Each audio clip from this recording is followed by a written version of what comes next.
Okay, so the first game, zombie apocalypse, mushrooms, Ellie, not affected by the mushrooms.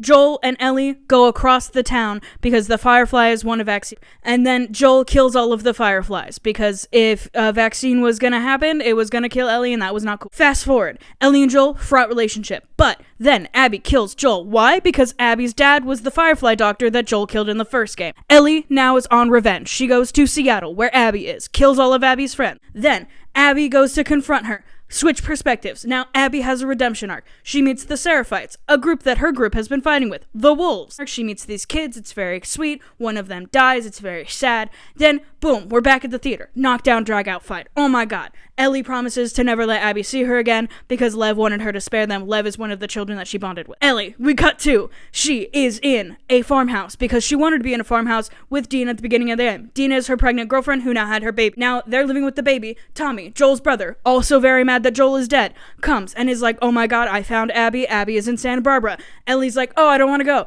And Dean is like, yeah, you shouldn't go. And then Ellie's like, just kidding, I do want to go. And Dean is like, I'll leave you. Ellie goes anyway. Now, boom, we're in Santa Barbara. Abby, we're at her perspective now. She and Lev find out there's more fireflies. Oh my god, they have hope again. They get kidnapped by the Radlers, and now they're slaves. Ellie's there now. Okay, she just found out that it's been 2 months. She tries to topple the people. She lets all their slaves out.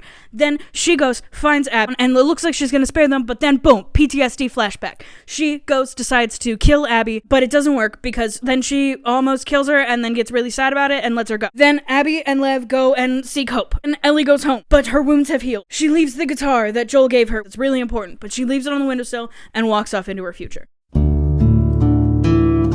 So let's talk about some dissenting critiques. The top two that I felt, length of the game and the switching perspectives thing, and there's also a lot of flashbacks that I didn't cover that a lot of people had issues with because we're kind of cutting back and forth between these different timelines, and it really extends the length of the game in a way that feels awkward and very bloated. Another critique, it's really, really violent. So a big theme of the game is that we're trying to kind of overcome the cycle of violence, but by how violent the game is, it feels like it might be promoting violence, which is alienating to players. And my mic has been unplugged this whole time.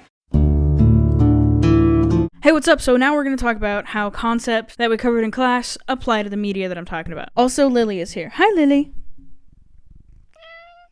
What we're going to talk about here is bricolage, cultural norms, and we're going to talk about aesthetic. Bricolage is the idea of all of different mediums coming together to create a work. In this case, we're talking about technology and screenwriting and physical acting and camera work kind of all coming together to make the game The Last of Us Part 2. Cultural norms. So this game does a lot of things to subvert cultural norms. These two main characters that we follow are both women. Both of these women are also non-traditional women, and that was really cool. And then another thing that is really vital to this game is the aesthetic. So this is a post-apocalyptic game that is focused in a few key areas. The homestead where Ellie and her people are at peace is called Jackson, and in this place they kind of live in harmony with nature. And then we kind of go into Seattle, and here there's a lot of nature kind of reclaiming these man-made structures, and it kind of goes into